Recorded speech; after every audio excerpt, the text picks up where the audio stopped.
essa aula ou não? Só assistir? Dá para fazer download, porque não dá mais para só assistir. Se eu não conseguir fazer download, alguém faz para mim e me envia depois? Por Drive ou não sei? Eu agradeço, se puder. Então vamos lá. Estou compartilhando a tela. Eu fiz. Isso aqui é uma aula que eu comecei a preparar ela ano passado. E eu acrescentei mais coisas essa semana passada e essa semana para essa aula para vocês, né? Mas eu vou conferir. Então tá aí o slide, vocês estão vendo já o slide, não estão? Confere para mim, por favor. Sim. Ótimo. Então o título é Regimes Totalitários. Não se chama nazismo e fascismo, são pseudônimos, tá? Nazismo, fascismo, refere-se à localidade que aconteceu essa modalidade política. O regime totalitário é o termo correto utilizado na academia, né? São regimes onde o Estado toma controle de tudo. E aí, eu usei esses livros aqui, a base, principalmente, para poder preparar essa aula. Por que eu estou usando esses livros? Uma pessoa, eu não estou vendo nenhum livro de história. Não tem como usar livro de história, porque a história não responde e não explica o que é o regime totalitário, como é que ele funciona. A história só vai contar como é que eles alcançaram o poder. E isso, para nós, como objeto de estudo, não é tão interessante. O interessante é entender como é que uma população de todo um país obedece a um líder cegamente e concorda em matar milhares de pessoas sem problema algum. Ou, como algumas pessoas disseram, não sabia o que eu estava fazendo, não. Né? Então, eu vou usar diversos tipos de livros. O George Orwell, quem nunca leu esse livro, vale a pena ler. É uma distopia. É o que aconteceria se o nazismo tivesse ganhado, né, e tomado conta de tudo. Esse livro Professor, branquinho, pode falar. esse moço que você acabou de falar, ele que escreveu o livro lá, A Revolução dos Bichos? Ele mesmo, ele escreve sempre distopias. Ah, tá. Muito bom, esse livro vale a pena ler, 1984. O outro livro que eu estou usando é o How Fascism Works, né, como funciona o fascismo, e ele fez uma comparação com a política atual dos Estados Unidos, esse de Jason Stanley. Poucos filósofos americanos mexem com isso, porque nos Estados Unidos as ciências humanas não são consideradas, não há estudo na academia de ciências humanas, é muito pouco, é mais tecnologia, é mais outras áreas. Ciências humanas lá não tem muito futuro, não, muito difícil, as pessoas fazem faculdade de ciências humanas, aliás, nos Estados Unidos poucas pessoas fazem faculdade, né, são mais empreendedores, né, abrem o próprio negócio, etc. Tal. Esse livro do Wilhelm Reich, que é muito famoso, A Psicologia de Massas, do Fascismo, é um psicólogo analisando. O dicionário de política, né, que todo mundo tem das ciências humanas e usa ele para construir definições a respeito de temas, são 3.000 páginas de dicionário. E o do Hannah Arendt, que é o mais famoso deles, eu não coloquei os dois que eu usei, que é a banalização do mal e as origens do totalitarismo, né, da Hannah Arendt, que vai explicar como é que o fascismo funciona. Então, aqui, o que eu estou trabalhando? Eu vou citar um contexto histórico para vocês, mas o grosso da aula vai ser a antropologia, sociologia, filosofia e psicologia. Porque a história sozinha não responde como é que funcionou. Beleza? Então vamos começar com a origem do nome. O que quer dizer regime totalitário? Começa a expressão na Itália, né? E fala-se de um Estado totalitário. Isso acontece por volta da metade da década de 20 e refere-se principalmente a uma característica de um Estado em contraposição, ou seja, em oposição ao Estado liberal. Um Estado que ocuparia tudo, decidiria tudo e controlaria toda a vida das pessoas. Agora vem a pergunta que não vai estar aqui no meu slide, que eu não vou estar explicando, né? Por que que o contexto vai facilitar a origem desse tipo de Estado? Então, nós estamos tratando de 1920. Então, é importante entender que em 1929 haverá uma crise econômica sem precedentes na história da humanidade. Em 29, a Bolsa de Valores de Nova York, ela quebra por diversos fatores que aqui não interessa a nós. Mas vai ter uma situação econômica onde a pobreza vai aumentar de forma assustadora no planeta. E, obviamente, levando em conta o contexto do século XIX e contexto do século XX, o sistema que estava funcionando politicamente e economicamente era o princípio liberal, que nós começamos a aprender esse ano também. Então, o liberalismo, que é o Estado burguês, ele entra em declínio. As pessoas passam a não acreditar mais no sistema liberal. Eles passam... fala Nike, Nike vai ter. Estado liberal. E esse Estado liberal, então, ele passa a não ser mais creditado. Então, os Estados Unidos da América vão criar uma nova forma política e econômica de enxergar o mundo, né? De enxergar o mundo, que vai ser chamado de intervencionismo estatal ou Estado keynesiano. Esse Estado keynesiano, que foi criado por J.F. Maynard Keynes, é o nome do economista, ele prega que o Estado tem que intervir sim na economia e tomar certas decisões, que educação, saúde e as coisas do bem-estar do ser humano tem que ser dado pelo Estado, não pode ser uma característica capitalista. Nós continuamos capitalistas, com abertura de mercado, só que agora o Estado passa a intervir na vida e na economia para controlar as crises e permitir que o círculo da economia continue. Então é importante entender que a década de 20, ela visualiza uma queda do liberalismo e a não aceitação mais dos princípios liberais. Então começa a surgir o antiliberalismo e, ao mesmo tempo, também, a filosofia socialista começa a crescer muito nos estados pós-Primeira Guerra Mundial. Nós estamos vendo pós-Primeira Guerra Mundial, que acabou em 1918. Então, você tem o socialismo crescendo, o liberalismo em crise e a necessidade de criar um novo sistema capitalista com uma nova visão de Estado, para que esses trabalhadores e o socialismo não crescesse ao ponto de tomar e derrubar os antigos governos. É nesse contexto de desespero, fome, desemprego e miséria que esse discurso dessas pessoas, desse regime totalitário, começa a ganhar força. Ponto. Alguém quer falar alguma coisa? Quer perguntar alguma coisa até aqui? Cecília? Pega um copo d'água para mim. Alguém quer pegar? Pode falar. Boa tarde. Boa tarde. Eu só falei o contexto, tá? Aí eu vou definir agora por que surge os nomes. Pode falar. O senhor tá bem? Graças a Deus, querido. Desculpa, é porque eu demorei um pouquinho para chegar. Não, tem problema. Bom. Beleza, então. Tá? Então, vamos definir. Já que tem alguém mais tem alguma pergunta? Então vamos lá. Apesar de estar desatualizado, eu ainda gosto muito de Hannah Arendt, que para mim é a que mais aproximou e foi a mais feliz na análise. Então vamos definir o que ela fala que é um regime totalitário. Então tá aí, ó. Segundo Hannah Arendt, o totalitarismo é uma forma de domínio radicalmente nova, porque não se limita a destruir as capacidades políticas do homem, isolando-o em relação à vida pública, como faziam as velhas tiranias e os velhos despotismos, mas tende a destruir os próprios grupos e instituições que formam o tecido das relações privadas do homem, tornando-o estranho, assim, ao mundo e privando do seu próprio eu. Então, o que é o regime totalitário?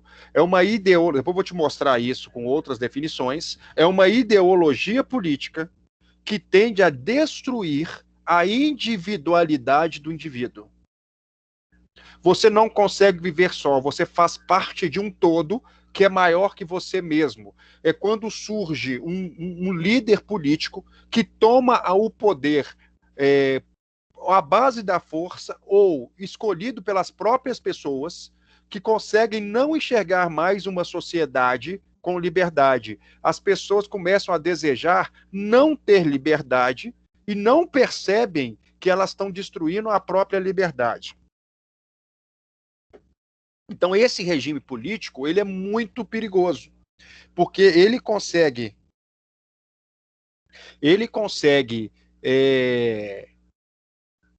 convencer as pessoas da não necessidade de serem livres. E você passa a concordar e passa a obedecer ordens de uma forma maravilhosa. Você fala assim, isso é a melhor coisa que nós temos. Agora fica a pergunta, como é que eles conseguem incutir isso na cabeça das pessoas? Qual que são as armadilhas feitas e como é que o sistema vai indo que funciona dessa forma ao ponto de tomar conta de todo mundo e as pessoas escolherem um líder que elas sabem que vão tirar a liberdade dele. Beleza? Alguém quer comentar alguma coisa? Então, primeiro, o regime totalitário é o regime político onde o Estado toma conta de tudo e esse Estado tomando conta de tudo, ele começa a modificação a partir das crianças até os adultos. E aqueles adultos que não aceitam a nova ideologia ou princípio, eles são excluídos e eliminados. Então, qual que é a finalidade dos regimes totalitários? Para que eles existem? Primeiro, para transformar a natureza humana. O regime totalitário consegue pegar o que de pior você tem. Ele consegue absorver tudo aquilo que a sociedade tem de pior e usa aquilo de pior poder. Ele converte os homens em feixes, né, numa recíproca reação, é como esse desenho aqui, une todos os homens em uma comunidade e as pessoas se tornam parte da comunidade, perdendo a sua individualidade, vestem as mesmas roupas, têm as mesmas falas, assistem as mesmas coisas, têm a mesma opinião, daí a expressão fascio. É um feixe, em italiano, a expressão feixe, um feixe de madeira, com o símbolo da Roma Antiga, eu vou explicar por que tem o símbolo da Roma Antiga, CPQR. Esse fácio dá origem, então, ao termo fascismo. E ela é uma combinação de totalitário, ou seja, de tudo, toma conta de tudo, até da TV, de uma ideologia e do terror.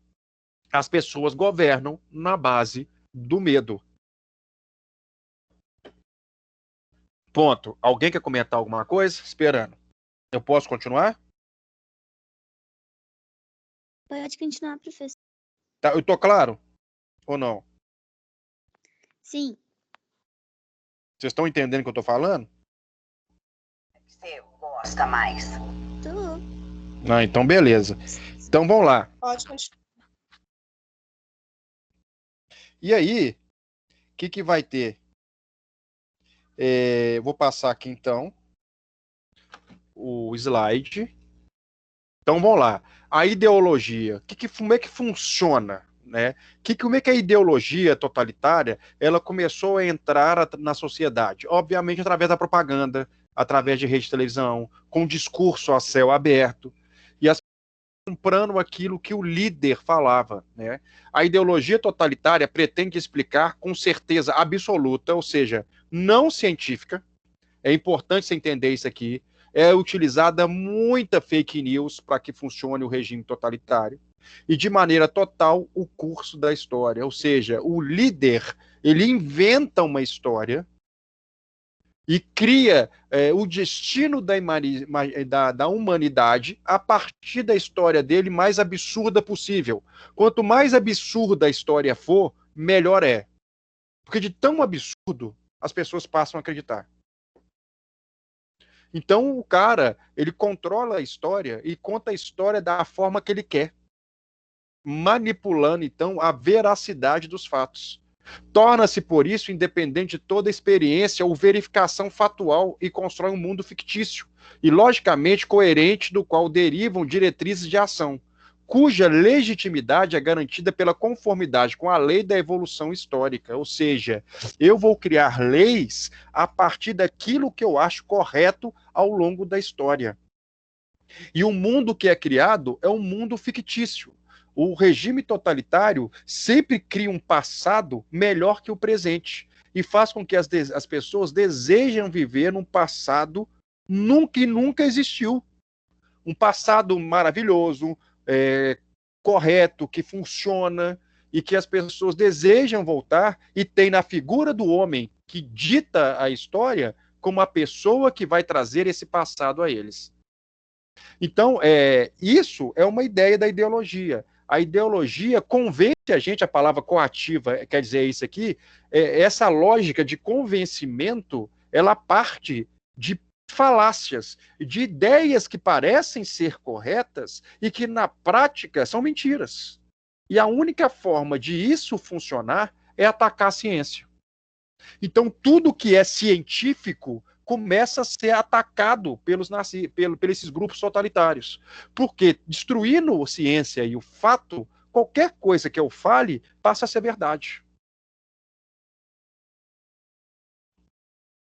E a pessoa dominada por essa ideologia começa a viver um mundo mítico, um mundo inventado, um mundo não real. Beleza? Algum outro comentário? Vocês querem comentar alguma coisa? Ou não? Aqui eu vou te apresentar o que diversas pessoas falam. Tá? Aqui eu estou te apresentando o geral da definição que é um regime totalitário. Então, quais são os 6 pontos primordiais de todo regime totalitário? Né? Ela tem que ser uma ideologia oficial. O governo cria uma nova ideologia e obriga todo mundo a aceitar a ideologia. Então, é uma ideologia oficial que diz respeito a todos os aspectos da atividade e da existência do homem. O que quer dizer isso? A pessoa vai ditar até como você deve fazer sexo, como você deve vestir, quem você deve namorar, quem você deve casar, quem tem que ser morto. Tá? Então, você tem noção, é isso que acontece. Todos os membros da sociedade devem abraçar e que critica de modo radical o estado atual das coisas e que dirige a luta pela sua transformação. Na visão do cara, o estado atual é péssimo e ele começa a colocar e apontar um inimigo comum que criou esse problema. E aí, o que vai acontecer? O Estado cria um partido único de massas. Tá? Então você cria um único partido político, você extermina todos os outros partidos políticos, que é tipicamente liderado por um ditador, estruturado de uma forma hierárquica, tem que ter uma hierarquia, pessoas mais importantes, pessoas menos importantes. Entretanto, essa hierarquia, todas as pessoas têm o mesmo valor social, beleza? Com uma posição de superioridade ou de mistura com a organização burocrática do Estado, composto por pequena percentagem da população, onde uma parte nutre apaixonada e inabalável fé na ideologia. A maior parte das pessoas não são totalitárias. Quem é dominado pelo regime totalitário é muito poucas pessoas. Entretanto, a ideologia é violenta que outras pessoas, mesmo não sendo totalitárias, obedecem a essa ideologia. Então, se eu for olhar, por exemplo, nazista na Alemanha, era só 5% da população da Alemanha. Entretanto, todo mundo apoiou o Hitler. Todo mundo bateu palma. A maior parte não fez nada. Então, tem um grupo de pessoas que realmente acreditam e morre pela ideologia. Né? E esse 5% propaga, atua e até morre pela ideologia, para que as pessoas sejam convencidas. Beleza? Terceiro. Gente, eu estou sendo claro? Eu quero que vocês entendam isso. Sim. Ah, sim, Juarez. Terceiro ponto que é importante entender de todo regime totalitário é um sistema de terrorismo policial. O Estado tem a polícia persegue toda aquela pessoa que é contrário. E aí o que acontece? A polícia controla o partido, apoia o partido, é a polícia do partido, não é uma polícia do Estado, né? E ela tem vida própria. Então, ela persegue quem quiser, mata todos os inimigos do partido e impõe à população o que é decidido de forma arbitrária. Beleza? Exemplo, um alemão dessa época só podia escutar música alemã, só podia usar carro da Alemanha. Né? E, por último, o Estado, né, o quarto ponto, o Estado tem um monopólio absoluto, né, do partido político no Estado, né, e a direção de todos os meios de comunicação em massa, imprensa, rádio e cinema, estão na mão do ditador e ele escolhe aquilo que é propagado e falado e pesquisado. Beleza? Ele culpa quem quer, como quer, quando quer. E as pessoas não questionam isso, porque não há mais ciência, só há a irrealidade. O quinto ponto, que também é tão importante quanto, né, desses 6 pontos primordiais. O monopólio, já falei isso, tá bom, né? Isso aqui não vou repetir, não, da luta armada. E o sexto ponto, um controle e uma direção central de toda a economia através da coordenação burocrática do Estado. Aqui, é por isso que as pessoas confundem com esquerda e com socialismo. Não é a mesma coisa. No socialismo, você tem a empresa do Estado alemão. Aqui as empresas pertencem sim à Alemanha, só que são de capital privado. São burgueses, são pessoas da Alemanha que têm uma empresa privada que servem ao Estado alemão. É diferente. A empresa não pertence ao Estado, mas ela presta serviço ao Estado. Então, se o Estado fala assim, é que você produz carro, a partir de agora você vai parar de produzir carro, vai produzir avião. A empresa é obrigada a fazer isso. Só que ela não pertence ao Estado. Entenderam a diferença?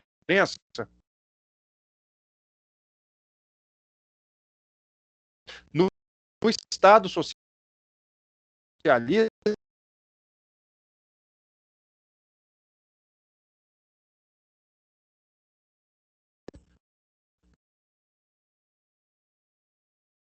pertence.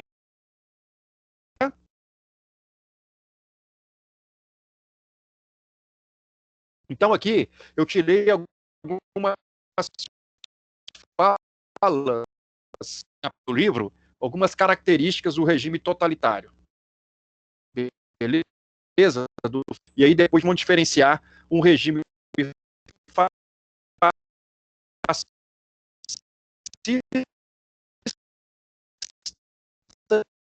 de um qual que é a diferença? Todos os indivíduos em todo você não pode fazer nada. Fala aqui, a distinção decisiva entre o domínio totalitário baseado no terror, tiranias e ditaduras impostas pela violência é que o primeiro volta-se não apenas o mesmo poder dos no regime totalitário, mesmo as pessoas que são do partido público, mesmo as pessoas que pertencem ao regime totalitário, são perseguidas. No regime da ditadura, não. A ditadura persegue só os inimigos. O regime totalitário, não. Ele persegue tudo e todos. Do sistema. É ao ponto de colocar filho contra mãe, e contra exemplo de um filho ver que a mãe não estava concordando mais e o próprio filho denuncia a mãe para o Estado para ela ser morta. É o perigo do regime totalitário. Ele começa a matar os inimigos. Quando você percebe, já está matando todo mundo, não só os inimigos. Beleza?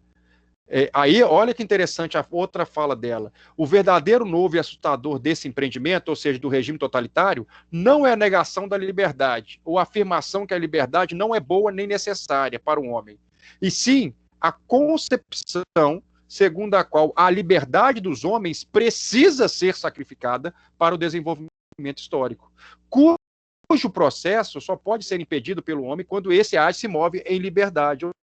Ou seja, a individualidade atrapalha o avanço histórico. Então é necessário você abrir mão do avanço da sua liberdade para que todos ganhem. Você tem que fazer parte do feixe. Então você começa a abrir mão por causa disso. Olha que coisa louca que é isso, né?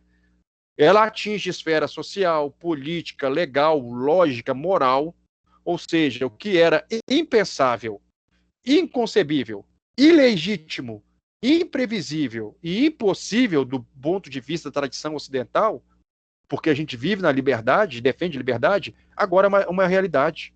As pessoas abrem mão da ciência, as pessoas abrem mão da sua liberdade para acreditar em mentiras, para se sentir mais seguros. Olha que ponto que chega, né? E ela vai atingindo e vai dominando a ponto de vista político, legal, lógico, moral, ao ponto de você vestir de um jeito que pensa diferente de você deve morrer. Isso é o que é o alerta maior desses regimes, né? E aí eu fiz uma aula, né, mostrando para vocês qual que seria a diferença de um regime autoritário de um regime totalitário.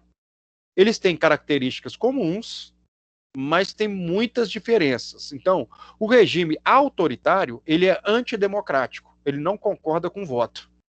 Pode haver voto, mas ele é reduzido. O regime totalitário, não há eleição, não há voto e não há manifestação de individualidade. Beleza? No autoritarismo, ele atinge só uma parcela da população. Então, tem uma parte da população que na ditadura, por exemplo, vive bem. Por isso que deseja a volta da ditadura, porque ela não foi atingida pelo autoritarismo. Ela vive bem, ela não tem problema, ela tem dinheiro. Enquanto o regime totalitário, a população toda é absorvida pelos ideais do governo, sem opção. Ela é obrigada a seguir. Beleza? Outro ponto. No autoritarismo, há uma hierarquização da sociedade visa a manutenção da ordem. A hierarquização da sociedade visa a mobilização contra as nações. Aqui, todo mundo é seu inimigo. E aqui, você cria, no totalitarismo, você cria um inimigo comum que tem que ser perseguido. Na Alemanha foi o judeu, o homoafetivo, os testemunhos de Jeová, os ciganos. No regime totalitário, você não tem tanto essa perseguição. Ele só quer manter a ordem. Eles perseguem um grupo em particular, mais pobre, mais rico, etc. Tal. Beleza? No autoritarismo, ele não consegue, o autoritarismo não penetra em todos os níveis da sociedade. O totalitarismo, ele atinge todas as áreas da sociedade. Para que ligar? Não, já mandei. Beleza. O autoritarismo, os meios de comunicação e educação não são monopolizados. Olha que interessante, no autoritarismo. No totalitarismo, há monopólio de tudo e todos. De tudo. O autoritarismo, políticas do Estado privilegiam a autoridade ou o grupo que está no poder. No totalitarismo, tudo funciona de acordo com a vontade do líder. Beleza? Ele que decide tudo. O autoritarismo usa da violência para intimidar os opositores. No regime totalitário, o uso da violência é para coibir os opositores. Aqui no autoritarismo pode não haver morte, você só é torturado. No totalitarismo você é eliminado. É diferente. Autoritarismo, uso de instrumentos tradicionais para manter sua soberania. Uso de instrumentos não tradicionais para manter sua soberania. Polícia, tortura, violência, etc. Tal.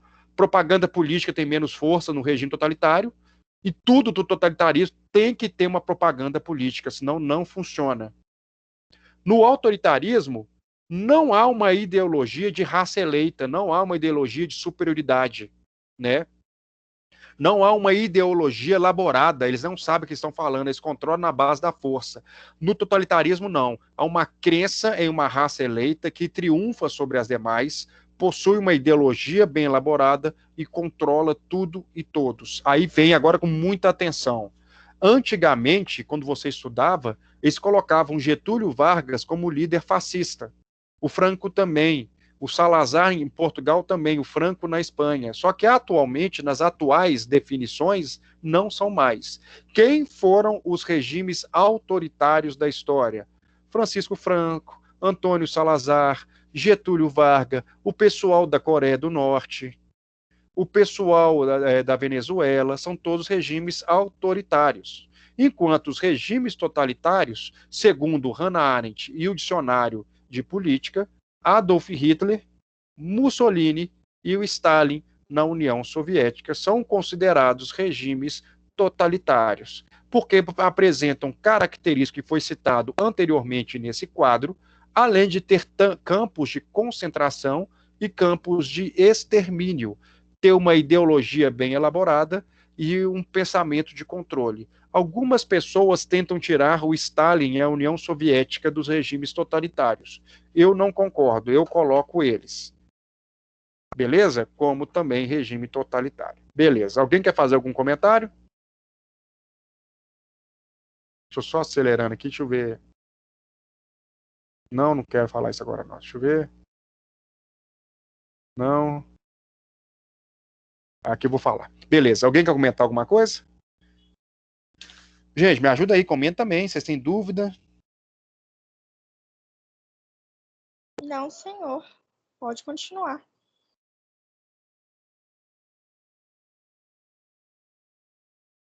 Então, beleza. Só pedir mais água. Cecília, pega mais água pra mim. Então, vou ler só o segundo quadrinho aqui, beleza?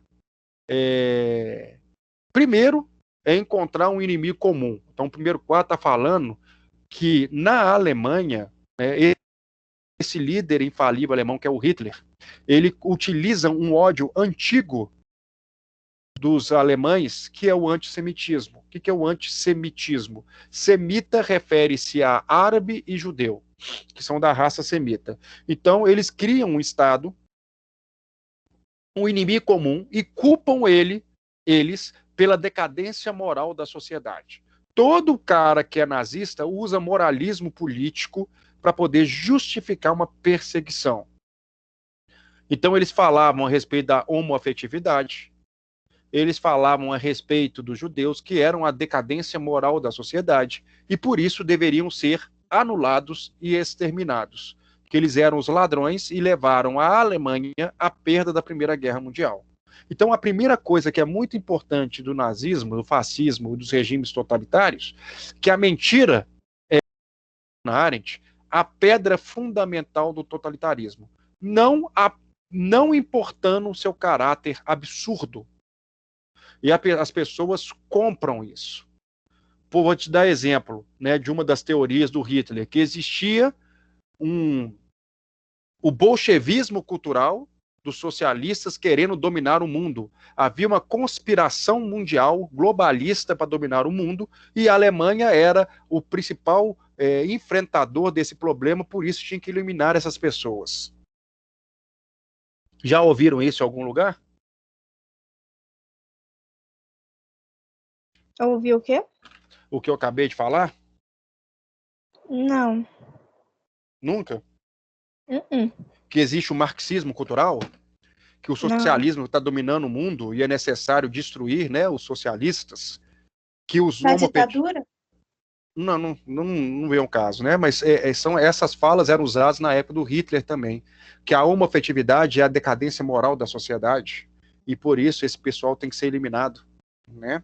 E por aí vai. Então as teorias deles partem principalmente de uma ideia falácia, de mentira, que às vezes não tem fundamento, mas que as pessoas acreditam, né? Olha que interessante que a Hannah Arendt fala. Segundo Arendt, a diferença entre a mentira tradicional e a moderna acarretará, na maior parte das vezes, a diferença entre ocultar e destruir. E ainda, a ficção assumida termina por tornar-se a base da realidade totalitária, gerando fatos e slogans que não podem ser desmentidos, porque não permite que ninguém desminta isso. Professor, né? Pode falar. Hitler, na verdade, ele era... Qual que é a nacionalidade dele? Austríaco. Austríaco? Ah, É. tá. Beleza? Como mentiroso é livre para moldar os seus fatos, adequando-os ao proveito e ao prazer, ao mesmo às meras expectativas de sua audiência, o mais provável é que ele seja mais convincente do que o que diz a verdade. Então o cara é tão absurdo que ele começa, vai pegando e vai colocando dados um atrás do outro sem informação nenhuma, e as pessoas passam a acreditar nele. De tão absurdo que é a mentira soltada. E aí não questiona. É tão absurdo que você passa a acreditar. Né? E aí acontece uma coisa na sociedade que eu acho muito importante, é a pergunta: o Hitler fez o que fez porque o cara é psicopata. Será que era? E aí essa Hannah Arendt, ela faz uma pesquisa sociológica da sociedade alemã e ela tenta entender como é que as pessoas começam a acreditar nisso e matar. Aí ela fala que ocorre na sociedade da Alemanha o que nós chamamos de banalização do mal. E a Hannah Arendt, ela faz uma pesquisa com um general nazista chamado Eichmann, que era responsável por levar crianças e mulheres à câmara de gás e matar essas pessoas. Ele era chamado de o arquiteto do mal. E olha que interessante, Eichmann somente precisava lembrar-se do passado para ter a certeza de não estar mentido e nem se por ele vivia tinham tempo e harmonia e que a sociedade alemã de 80 milhões de pessoas fora protegida contra a realidade e a evidência exatamente pelos mesmos meios e pelas mesmas autoenganações, mentiras e tolices que estavam arraigadas na mente de Eichmann. Então, a ideia de Eichmann, que o nazismo era perfeito, que matar judeu era justificado, que negro é sub-raça, que não merecia a sociedade, e a necessidade de matar pessoas, e existia uma lei na Alemanha que permitia matar-se judeus, não sei se vocês sabiam disso, leva a uma arquitetação de matar milhares de pessoas, ao ponto de, no final da guerra, internamente na Alemanha, eles mataram 10 milhões de pessoas. Só de judeus, 5 milhões. Então você cria uma justificativa, e quando foi perguntado a Eichmann por que ele tinha feito isso, por que ele tinha participado desse empreendimento, a fala dele foi a seguinte: eu só obedecia ordens. Eu não tenho culpa. Ô, professor, você me tira uma dúvida se eu estiver errado? Meu pai falou o seguinte para mim quando eu falei com ele de Hitler. Ele me deu um exemplo. Tá, tipo assim, 2 homens na caverna. Não tem nenhum tipo de alimento trancado, sabe? Por várias semanas, meses, até anos. Aí, o único recurso seria o quê? Matar para sobreviver, não é? Isso. Aí ele me deu um exemplo como a guerra de Hitler com os judeus. Que tanto os judeus, eles também mataram alemães. Só que, no meu ponto de vista, a forma que os alemães mataram os judeus ficou marcada. Para mim, ninguém matou menos. Aconteceu tragédia dos dois lados. Eu entendi. Entretanto, o problema é quando aconteceu as tragédias. Você está tirando aí todo o contexto histórico, nós já estávamos no século XXI e todo mundo já conhecia os direitos humanos. O problema dessa fala aí é a mesma fala de Hitler para justificar a morte de judeus. Não. Não, eu entendi o que seu pai quis falar, eu entendi o que você quis falar. Todo ser humano é igual, todo mundo matou, teve morte dos dois lados, concordo. Que há uma propaganda favorável aos judeus, também concordo. Entretanto, o grau de maldade na morte é outro caso. Você pegar pessoas e fazer experimento científico, você torturar. A questão, eu entendi. A questão não é. É o grau da maldade, não é? Não é. E outra coisa, é como é que todo mundo apoia e ninguém se levantou contra isso. Entendeu? Não. Então, e é isso que eu penso, tipo assim, não é que matou mais ou que matou menos. Eu falo é o jeito de matar e como. Por isso qualquer tipo de morte é horrenda. Nós temos que partir desse pressuposto. Guerra já é uma coisa absurda e idiota. Aham. Né? Então já está tudo errado. Agora, realmente eu concordo com você. Todo mundo daquela época foi responsável pelo surgimento do Hitler. Porque tudo isso é resultado da Primeira Guerra Mundial também. Beleza? Então tem que se fazer uma análise maior. Aqui nós vamos só definir o que é o sistema político. Depois a gente pode até conversar sobre como que deu isso. Entendeu? Mas eu entendi o que você quis falar. Mas tem que ter cuidado com como se fala, porque acaba tomando uma proporção perigosa. Entendeu? E aí a fala dela sobre, né, o Hitler e sobre os nazistas e os alemães. Ele é um mal absoluto, que não se reconhece como tal. O mais assustador no empreendimento desse tipo de ideologia é que você faz a maldade e não percebe que você está fazendo maldade. Isso que é assustador. Acha que é normal, né? Acha que é normal. Um mal que tem como objetivo apenas o extermínio de pessoas inocentes. Né? Então essa é a ideia. E aí, né, no livro, né, do George Owen, por exemplo, a característica dos sistemas, né, quando você pega e lê, isso aqui eu acho que você tem que entender que é muito sério. Né? É matar a verdade primeiro. Só matando a verdade é que você consegue matar a liberdade. E isso é o norte do livro, o que o livro trata. Vou dar exemplo, desculpa, vou dar o exemplo que eu sempre falo em sala de aula, falar que a Terra é plana. Você está destruindo uma verdade já estudada há milhares de anos, com uma coisa absurda, e como é que tem gente que compra isso? Se você passa a acreditar em teorias da conspiração, que o vírus é chinês, que o homem não foi para a Lua, e etc. tal, é um passo para você aceitar qualquer tipo de coisa. Ô, professor, Ah, só porque você comentou, é só uma dúvida só, que eu não sei muito não, que eu não acompanho muito jornal. O vírus, ele veio da onde? Da China ou não? ele veio, a origem do vírus Aham. é da China. Ah, tá. Mas não tem nada a ver com vírus inventado em laboratório, pelo amor de Deus, né? Que a Ah, não. teoria qual que é o problema do vírus? É o contato do homem com animais. Aham. Entendeu? Todo vírus, toda pandemia que você tem na humanidade, ela provém do contato do homem com o animal comendo a carne dele.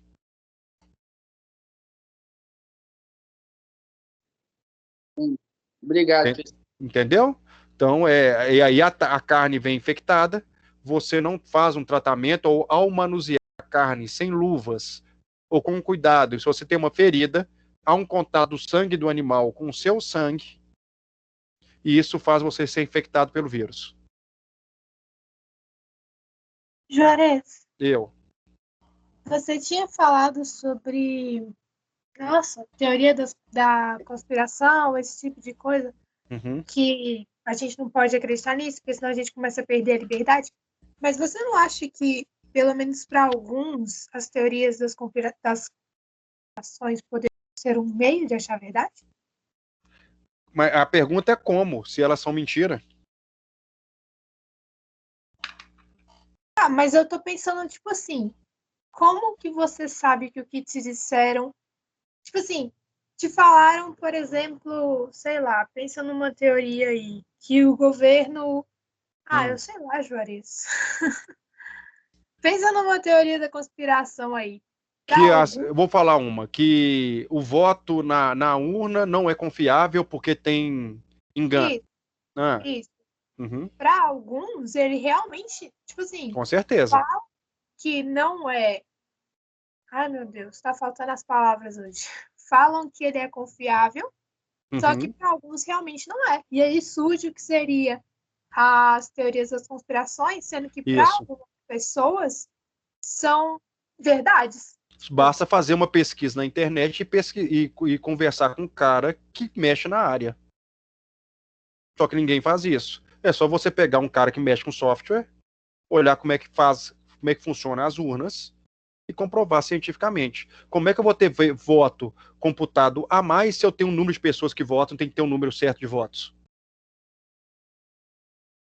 É só pensar, é óbvio, a lógica. Votou 30 milhões de pessoas, tem que ter 30 milhões de votos, não tem como você computar voto a mais ou a menos. Entende? Entendo. Então tem coisas que são absurdas. O homem foi para a Lua, você tem filmagem do homem na Lua. Ah, não, foi feito um vídeo em Hollywood, aí publicou pra gente, gente. E por aí vai, mas a questão maior, como é que eu sei que um dado é mentira? Eu faço uma pesquisa, eu faço um estudo científico, eu vejo o que foi falado, faz sentido ou não. Entende?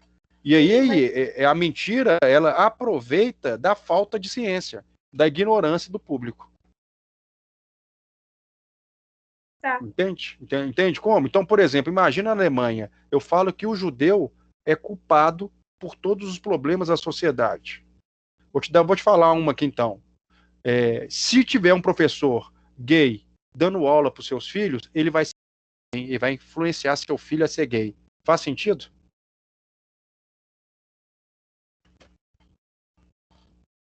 Não. Na teoria, não, professor. E tem pessoa que acredita que é verdade. Não, tem nada a ver.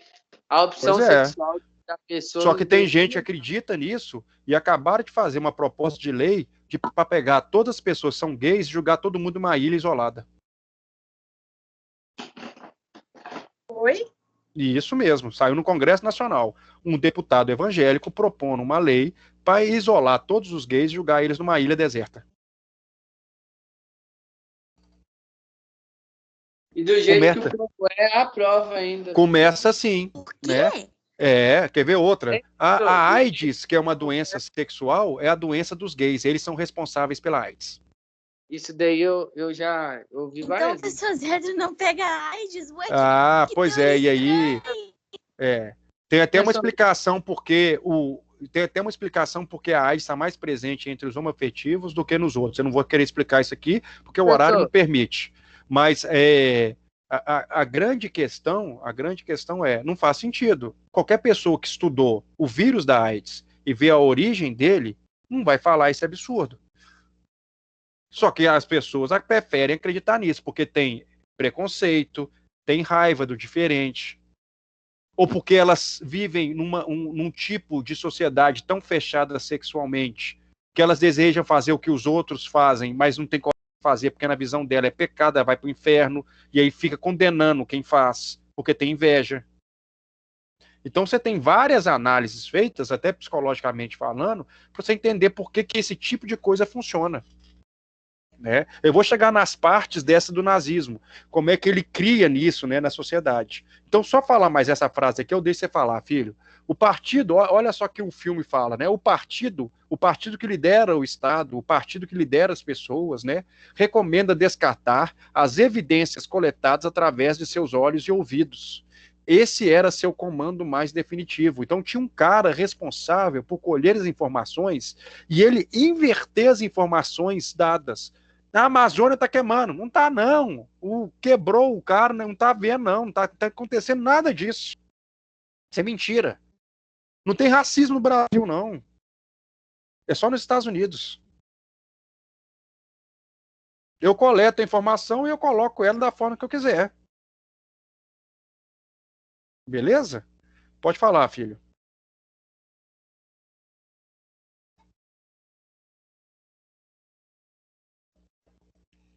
Pode falar, filho. Quer falar comigo?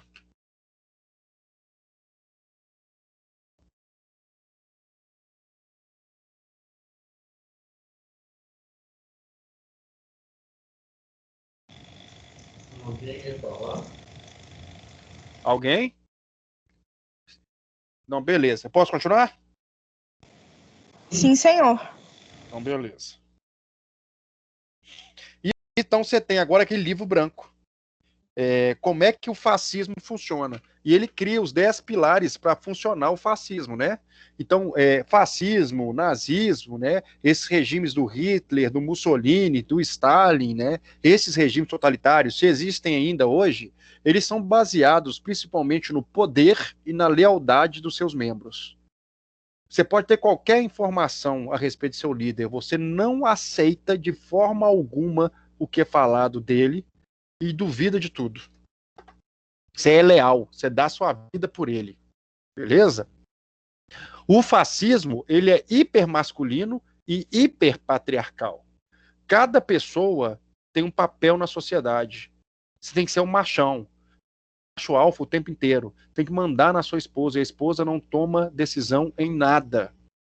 A mulher era só uma procriadora do lar. Então ele trabalha o lado mais grotesco, neandertal do homem masculino. Tem que ser agressivo o tempo inteiro, provar que é macho o tempo inteiro. O fascismo precisa desconectar as pessoas da realidade e desestabilizá-las. Assim, o fascismo se torna mais forte que a realidade. Utiliza-se diversos tipos de fake news, que é muito importante. Exemplo, o próprio nazismo colocou fogo num órgão do governo na Alemanha e eles culparam os judeus por ter botado fogo. E as pessoas acreditaram. Compraram a ideia. Quem botou fogo foi os soldados nazistas. E eles culparam os judeus para justificar a prisão deles e o confisco dos bens. A democracia liberal que nós vivemos é baseada na liberdade e na igualdade. Requerem verdade para funcionar. O outro regime, o totalitário, é diferente. É o poder exercido na base da mentira. Verdadeiramente, você não é livre. Beleza? Você acha que é, mas quando você vê, está obedecendo ordens de outros. E aí ele coloca 10 pilares do nazismo, que são muito interessantes. O culto a um passado mítico. Eu amo tal governo antigo, porque lá não tinha corrupção. Ora, pelo amor de Deus, né? Sempre ocorreu e sempre vai ocorrer corrupção. Beleza? Propaganda tende à inversão. A notícia é a notícia falsa. Se a anticorrupção é a corrupção. É o ponto de você ver que o cara está roubando e você fala que ele está lutando contra a corrupção. Você tem noção disso? Terceiro, ele é contra o intelectualismo. Ele critica todo o ambiente intelectual. Ele critica todo fato. Ele queima livros. Ele destrói tudo aquilo que traz ciência.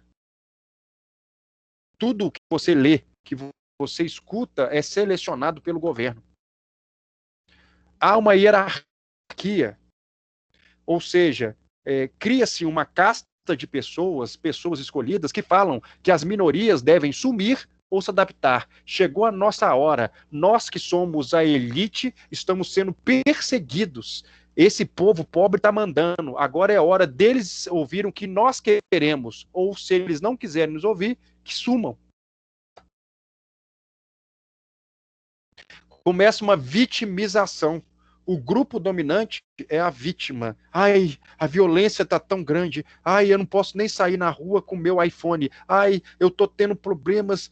Então você começa uma vitimização de quem não é vítima. Né? Você vê gente falando assim, o dólar está tão caro, eu só posso ir na Disney 2 vezes no ano. Isso é culpa desse grupo aí. Né? Então você tem muito disso, né, nos regimes totalitários. Distanciamento da realidade. Você afasta daquilo que era mais pautado.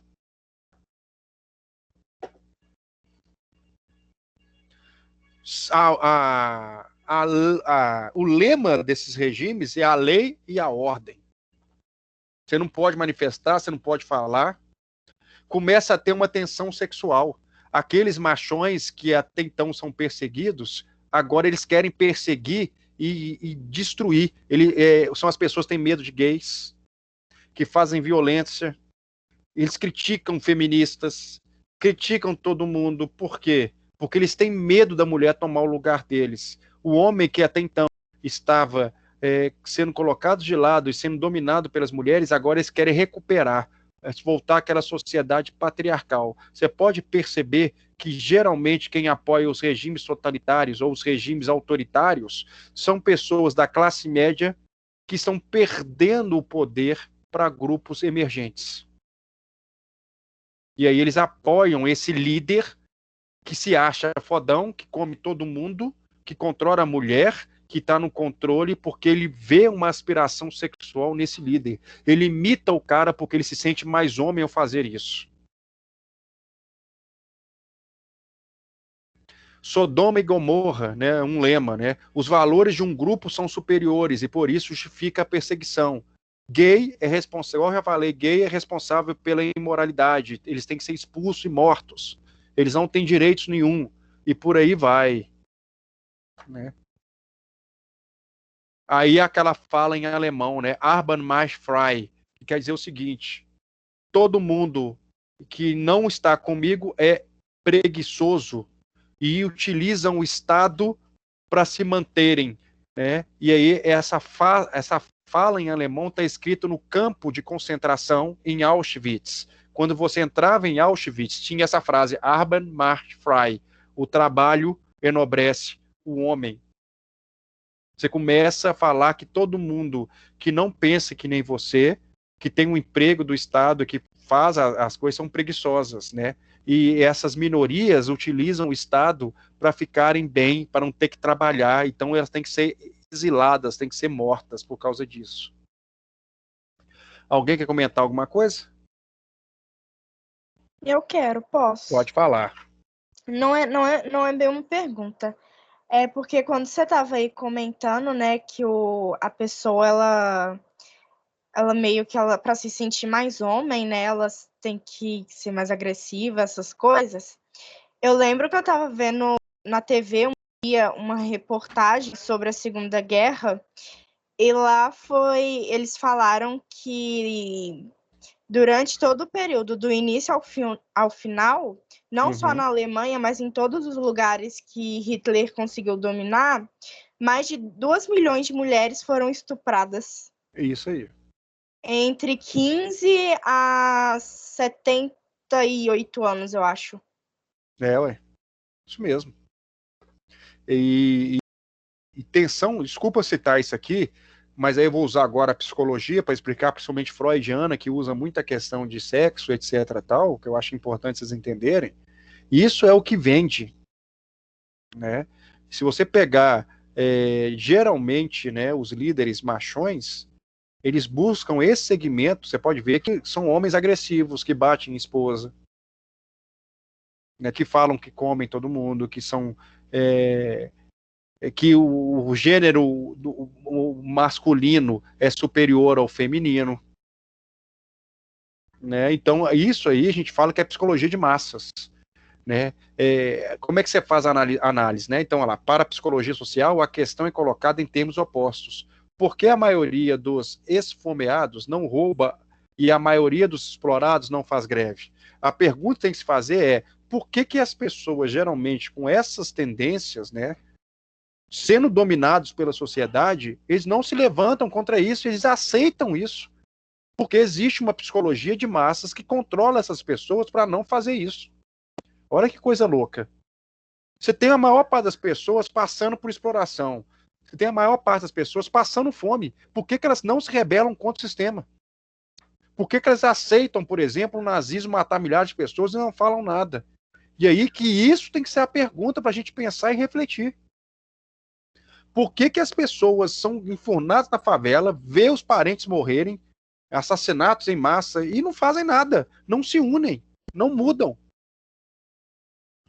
Por que os escravos negros, né, ou pessoas no campo de concentração, não se levantavam e se revoltavam, né? A maior aceitava aquilo de forma incrível. E aí surgem teorias pseudocientíficas loucas, que eu já até dei aula do século XIX para vocês, falando que o negro não se revoltava porque ele nasceu para servir. Mas na prática é que a psicologia de massas, né, o terror e as ideias colocadas pela classe que domina sobre as demais é tão violenta que o cara se anula individualmente e aceita a dominação. É uma loucura isso. Olha lá as falas do livro. A estrutura humana debate-se na contradição entre o desejo intenso de liberdade e o medo de liberdade. Os seres humanos não sabem e não querem viver em liberdade. Aliás, o apóstolo Paulo já falava isso no livro de Coríntios. Tudo me é lícito, mas nem tudo me convém. Tudo me é lícito, mas eu não posso me deixar dominar por nenhuma delas. Entretanto, o medo da liberdade é tão grande que o cara vê pecado em tudo. Ele não consegue viver em liberdade. Tem gente que não consegue ouvir músicas que não sejam da religião dele, porque ele acha que vai para o inferno. Olha que ponto que chega. Você não consegue colocar uma roupa, porque na sua visão isso te leva... Então você perde a liberdade para sentir parte de um grupo. Olha a que ponto que chega. E você se reprime por causa disso. E se você se reprime em qualquer seja da sua vida, você acaba criando uma tensão e isso vai ter que sair para um lado, ou na agressão, ou na depressão. Isso é que a psicologia fala. Olha lá o segundo ponto. Ora, é do nosso conhecimento que a repressão sexual serve para mecanizar e escravizar as massas humanas. O nazismo fazia isso. Né? Só que as pessoas viviam uma vida de hipocrisia, porque eles não conseguem reprimir tudo. Vai acabar saindo para um lado. Né? Então é usado isso também nos regimes totalitários, a repressão do homem. Aí eu fui pegando, para você ver, vários pontos do livro que é engraçado. Né? Olha que Hitler fala no Mein Kampf. O povo, em sua maioria, tem natureza e atitude tão femininas que os seus pensamentos e ações são determinados muito mais pela emoção e sentimento do que pelo raciocínio. Por isso que você, usando a paixão dos seres humanos, você consegue dominá-los na visão de Hitler. Por isso, excluir o raciocínio. Você não tem que pensar, só age. Uma característica dos discursos nos comícios, né, do nazismo era a habilidade em manejar as emoções dos indivíduos e evitar qualquer argumentação objetiva. Você move tanto com o sentimento das pessoas, eles se sentem, gostam tanto, dá tanto prazer nas pessoas de fazer parte daquilo, que você abre mão da sua individualidade. Você se vende pelo prazer de se sentir superior. Você se vende pelo prazer que você tem de fazer parte daquilo. O Estado autoritário tem um pai como seu representante, o homem pai. O pai reproduz nos filhos, especialmente naqueles do sexo masculino, a sua atitude de submissão para com a autoridade. Você pode perceber que toda casa que tem um pai autoritário, ele geralmente usa da violência. Ele não usa do racional. Ele não explica o que tem que ser feito. Ele impõe a vontade dele. O nazismo também usa disso. Usa da autoridade, da submissão, da imposição. É o tipo de relação passiva e obediente. Vai resultar também na relação de obediência masculina do ditador. Por isso que esses caras amam, defendem bater em filho, defendem a violência, defende a porrada o tempo inteiro. E assim, quando você tem um líder autoritário, violento, ele vê nesse cara a figura do pai. Essas pessoas geralmente também vê a figura de um Deus punitivo, que manda as pessoas para o inferno o tempo inteiro. Ela vê em Deus um Deus que pune o pecado, e você deseja que Deus mande uma tocha flamejante e mate os pecadores e as pessoas que têm pecado, porque você é santo, você obedece a Deus, você obedece o ditador, você obedece aquela pessoa, porque você quer a lei, você quer a punição, você quer que essas pessoas sigam aquilo que você acredita.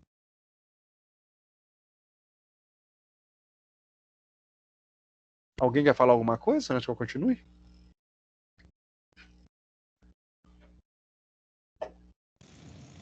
Pode continuar. Pode continuar?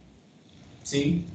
E aí você tem, então, né, opa, passei. A teoria, né, essa teoria, deixa eu acelerar aqui de novo, racial. Né? Você ter uma raça superior, você ser branco, se sentir superior, faz parte, né, o eixo central da teoria fascista alemã, do nazismo na Alemanha, né? A raça germânica era geneticamente superior e, para melhorar, tinha que evitar cruzamentos com outras raças, pois isso significaria o declínio da raça superior. O declínio de uma cultura poderia ser atribuído à mistura de raças. Conservar o sangue e a raça pura deveria ser a tarefa mais sublime de uma nação. E para isso, todos deveriam estar prontos para qualquer sacrifício. Hitler dividia a humanidade em 3 raças: as fundadoras da civilização, as portadoras da civilização e as destruidoras da civilização. Ou seja, negro, judeu são os destruidores da civilização.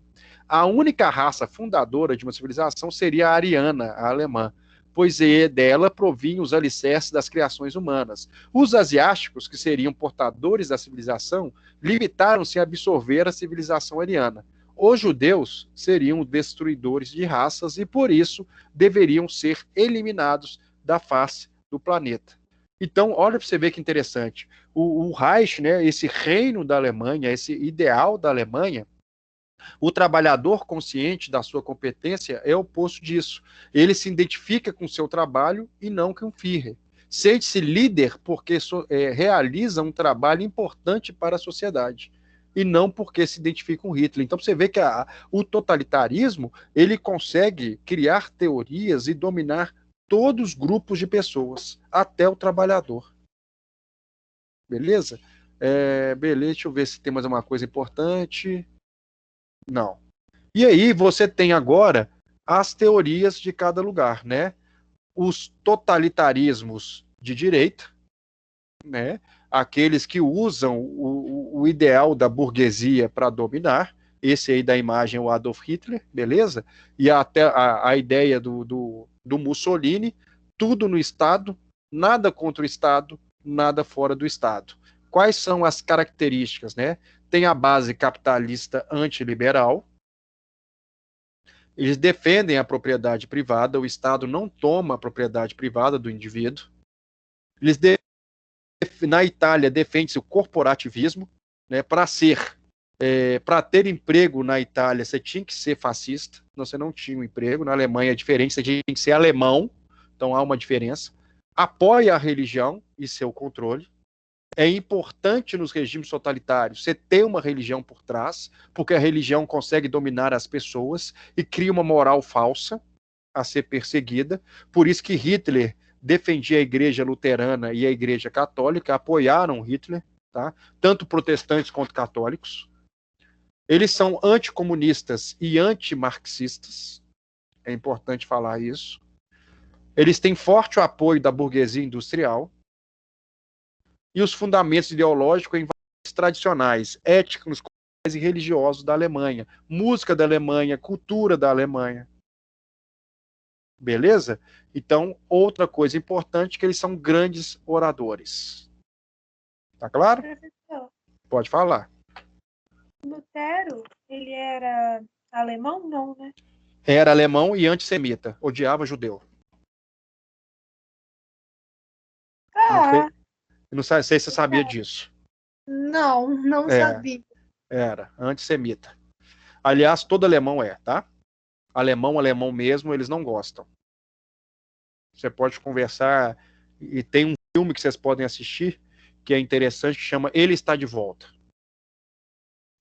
É um filme alemão que fala o que aconteceria se Hitler tivesse nascido hoje. Ou se fosse possível pegar o Hitler e transportar ele para os dias de hoje e colocar ele para falar. E o que é mais interessante do filme é que tem partes do filme que são fictícios, inventados, mas tem parte do filme que é uma entrevista com as pessoas da Alemanha mesmo. Aí que vem o assustador da história.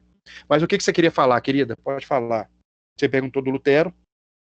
Não, eu só queria saber se ele era alemão, se é por isso que... Sabe qual que é o problema do luteranismo, em parte, na Alemanha? É porque a igreja da Alemanha, ela é junta com o Estado. Então, os luteranos, eles são padres do Estado alemão. Então, quando veio o nazismo dominou o Estado alemão, os luteranos foram obrigados a seguir as ideias do Estado, porque eles são funcionários do Estado. Entendeu o problema? Não, sim, eu sei. Você já tinha falado isso. É, isso aí. Agora é óbvio que tem pessoas que não vão aceitar. Todas as pessoas que não aceitavam, cristãos ou não, são mortos. Quer ver um grupo que foi perseguido e morto pelos nazistas a rodo? Os Testemunhos de Jeová. Porque eles não aceitavam fazer a saudação por Hitler. Eles achavam que era idolatria. E aí eles foram perseguidos e mortos na Alemanha. Quase na mesma quantidade que os judeus. Muitos. Né? E aí você tem algumas imagens, né, dos comícios nazistas e do próprio Hitler, né? Fotos da época coloridas artificialmente. Tá? Então o Estado está acima de tudo e controla tudo. O Estado é dominado por um grupo político. Aqui tem um erro. Eu coloquei esses slides aqui de um professor para te mostrar como é que o totalitarismo pode ser ensinado errado. O Estado dominado por um grupo político não é regime totalitário, é regime autoritário. É o Estado controlado por um líder da nação. Tá? Então aqui tem um erro. Exaltação do sentimento nacionalista, né? Os hinos, filhas, aqui está tudo bem correto. Você vê que todo mundo com a mesma roupa lá. Juventude hitlerista, né? Os meninos, com o mesmo tipo de roupa, com o mesmo tipo de corte de cabelo, com o mesmo tipo de saudação. Olha um comício nazista gigantesco, né? O Hitler estava aqui, pé dessa bandeira. Então, existia uma ideia, né, de propaganda muito forte, né? Tudo era feito com intenção. O militarismo, fortalecimento das forças armadas, né? Defesa do regime político militarizado. Outros partidos são suspensos e colocados na ilegalidade, tem unipartidarismo, então para ser fascista tem que ter um unipartidarismo. Exaltação, culto ao líder, né, como líder infalível, né, é o mito da nação, aquele que nunca erra, que nunca falha, exalta o chefe da nação como grande líder, o Führer, o condutor, o guia, o mito, o chefe, né, da nação. Aí está uma foto do Mussolini na Itália e do Hitler na Alemanha, os símbolos característicos deles, né? A saudação com a mão espalmada, 45 graus, né? Já era isso. Pode falar. Você falou aí um negócio, né? Que Hitler é para ele a raça Ariana. A alemão, né? Os alemães eram superiores, né? Sim. Aí eu fico pensando, se ele achava isso, como é que ele aceitou fazer parte pro acordo de aliança com os japoneses? Porque ele achava, eu não sei se você pegou a parte que eu falei um pouquinho anterior aí, que os asiáticos, eles eram portador da civilização. Porque então, eles concordavam? Não, porque ele tinha uma teoria que a raça ariana é uma raça lá do lado do hinduísmo, pro lado da civilização original, que foi fundadora da raça ariana alemã. Então ele criou uma teoria que esses grupos eles eram portadores da civilização, mas não eram responsáveis por liderar a civilização. Então eles eram menos maus. Se eu precisar utilizá-los, não tem problema nenhum, porque a cultura deles não irá infectar a cultura alemã, que é muito próxima. Agora, eles tinham a ideia que tinha um grupo racial que tinha que ser eliminado, que era judeu e um negro, os africanos. Então eles fazem uma aliança com os asiáticos porque ele não considerava o asiático problemático. Ele era inferior ao alemão, mas ele tinha uma cultura semelhante ao alemão. Então não foi infectado pelos judeus. Entendeu? Já era, entendi. E eu acho que o assombro é a aliança que ele faz com Stalin, que era comunista, socialista, abre aspas, né? Porque ele tem uma aliança com Stalin também, para invadir a Polônia e começar a guerra. Aí que é o assombro. Só que depois, né, ele vai trair o Stalin, vai invadir também o Stalin. Ele só usa o Stalin como manobra política. Né, mas ele não concordava com o Stalin. Pode perguntar, alguém chamou meu nome aí? Fui eu, desculpa interromper, eu achei que você tinha acabado. Não, pode falar. De onde que ele tirou essa teoria aí das nações? Ele inventou, é mentira. Saiu da cabeça dele? É louco, igual eu te falei, fake news, teoria conspiratória. E o problema não é isso, não. É como é que as pessoas compram isso até hoje. Eu não sei se... Eu vou tirar o slide aqui rapidinho. Pera aí, deixa eu voltar para vocês. Eu não sei se vocês já... óbvio que não, que é proibido o livro dele aqui, né? Não sei se você sabe disso. Mas eu tive uma namorada há muito tempo atrás, quando eu tinha meus 20 anos, que ela conseguiu importar o livro do Hitler para mim. Deixa eu ligar a câmera aqui. Né? Pera aí. Rapidinho. Deixa eu pegar o livro aqui. Pera aí.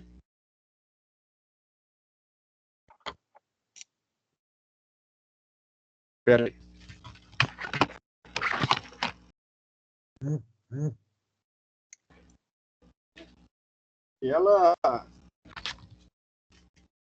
Ela importou o livro para mim. Não estou conseguindo ligar aqui a câmera. Pera aí. Agora vai. Vocês estão me vendo? Ela conseguiu importar para mim um livro, né? Adolf Hitler, Minha Luta, que é proibido no Brasil. Ele não, né? Foi proibido. E aí, se você ler aqui, é o livro que ele conta a história dele, explica todas as teorias dele, antissemitas e etc. Tal. Quando você lê o Mein Kampf, gente, é muita viagem. Parece que o cara fumou 1000 maconhas. Só que o povo alemão comprou isso. Eles gostaram. Né? Assim, é assustador. Assustador. Mas pode perguntar quem ia perguntar. Deixa eu compartilhar de novo aqui.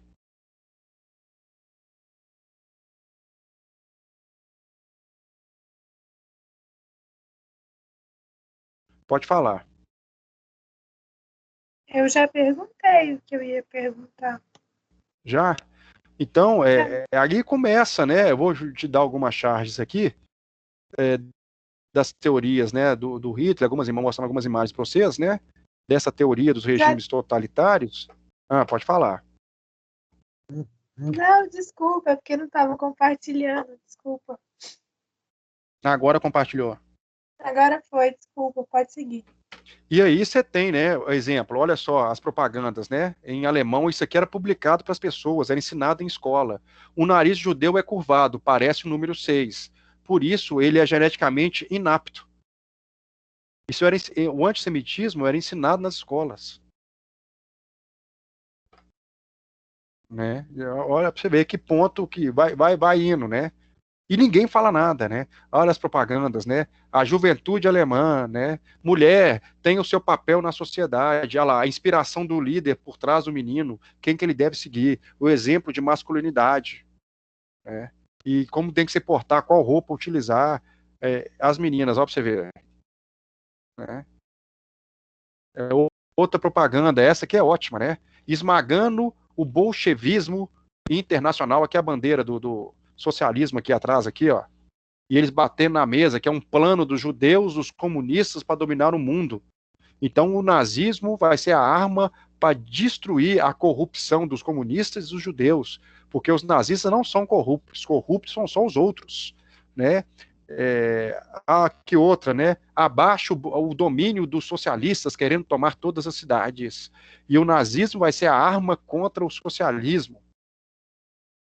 Abaixo o bolchevismo cultural, que tem um plano globalista de dominar o mundo. Sabe quem fala isso? O Olavo de Carvalho. Marxismo cultural. Eles querem dominar o mundo. E eu posso mostrar um tanto de vídeo desse povo falando isso. Né? A mesma propaganda. De onde que eles tiram isso? Do mesmo lugar. E a queima de livros na Alemanha, né? Olha lá. A foto. Não, é assustador, né? Então você tem, né? É muito perigoso esse tipo de pensamento, né? Olha lá. A Igreja Católica apoiando Hitler. Fazendo saudação nazista. Padres católicos, líderes luteranos. Olha lá, um padre, esse aqui é um luterano comentando e fazendo saudação nazista. Aqui é o padre católico abençoando as tropas nazistas para a guerra. Sério? A igreja com símbolo nazista, luterana. Hitler saindo da igreja. Bandeira dos cristãos nazistas alemães. Olha lá.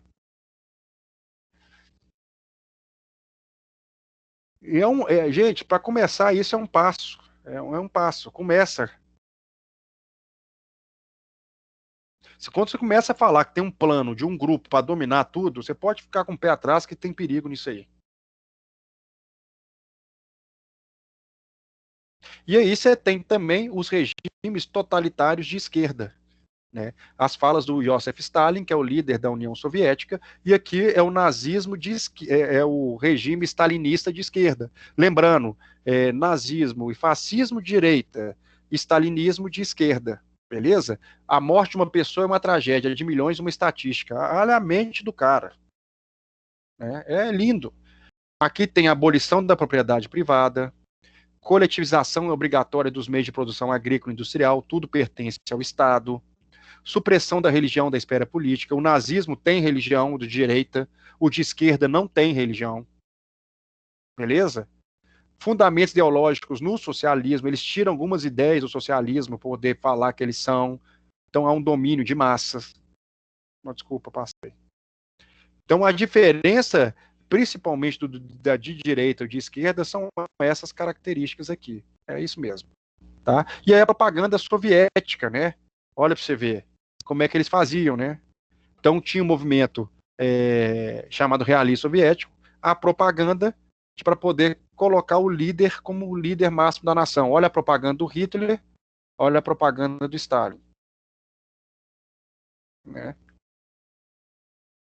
O Stalin apagando as pessoas das fotos. Olha o que eles faziam já. Esse cara que é o Trotsky, que é um líder junto com o Stalin. Quando o Stalin brigou com o Trotsky, matou o Trotsky, ele quis apagar a imagem do cara da história. Então todas as fotos foram refeitas sem o cara. Olha isso. Mulher emancipada, aqui é diferente. No socialismo, no nazismo e no fascismo, a mulher é objeto do homem. No socialismo, não. A mulher é independente. Ela é um soldado como um homem. Não há família, a ideia de família, não há ideia de construção. A mulher faz a sua própria história. Já é diferente. Olha que loucura. A mulher emancipada, a mulher não dependente do homem, a mulher trabalhadora, a mulher líder de si mesmo. O sistema aqui já é diferente, né? Lá, todas as nações, todos adoram o Stalin, que vive à sombra do Lenin. O Lenin já tinha morrido, o Lenin não concordava com ele, mas era usada a propaganda, ele sendo o próximo sucessor do Lenin. E não é um fato, não é verdade, né? Aquelas cenas, né, da bandeira vermelha, o trabalhador levantando a bandeira vermelha, os trabalhadores são o líder da fábrica, os atletas soviéticos são melhores e mais fortes, uma raça eleita diferenciada de pessoas socialistas. Olha só as imagens, né?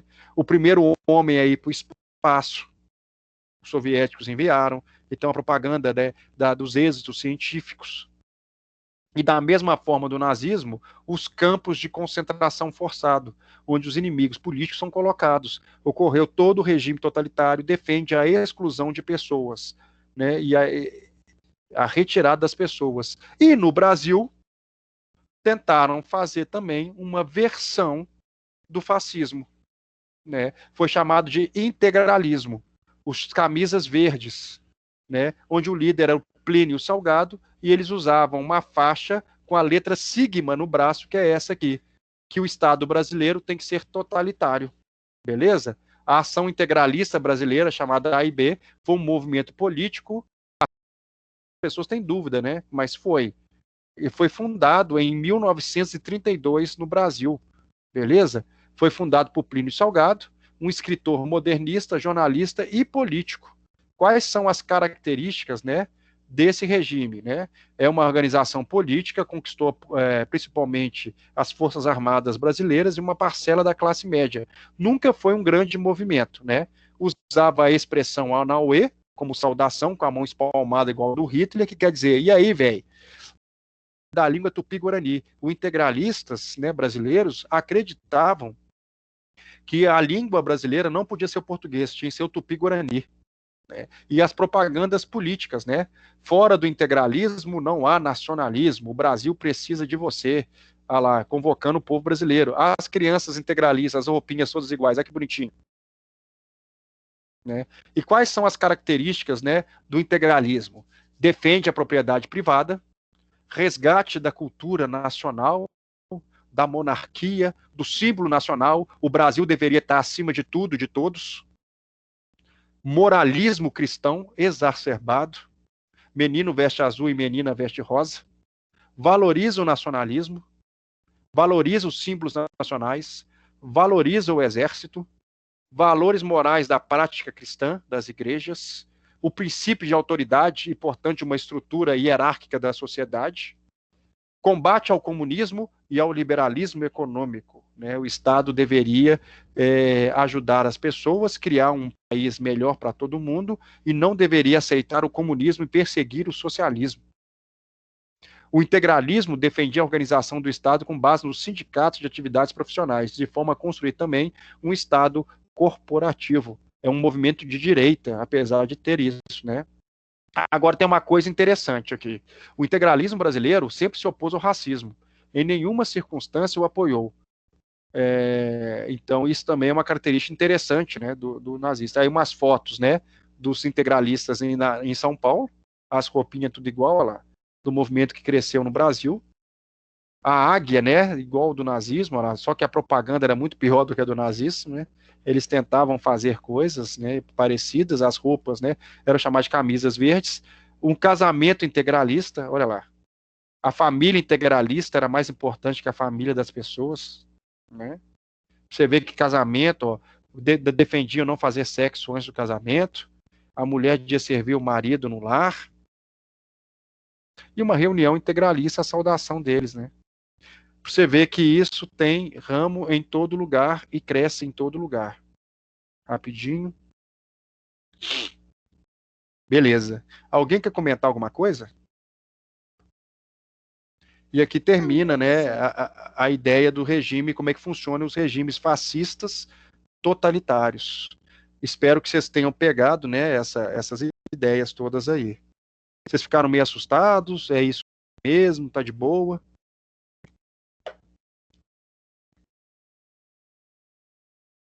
Alguém quer comentar alguma coisa?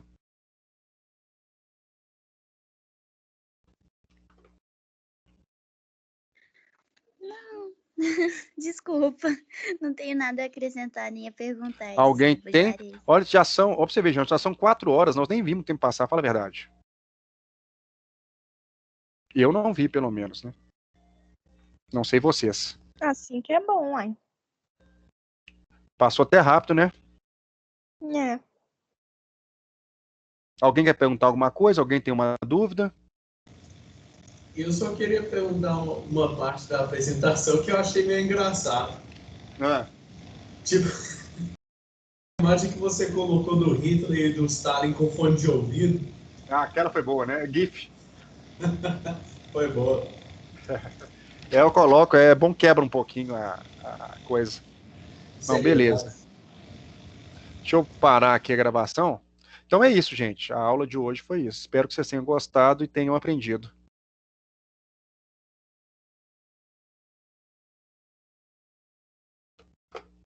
Foi muito boa, Juarez. Que bom.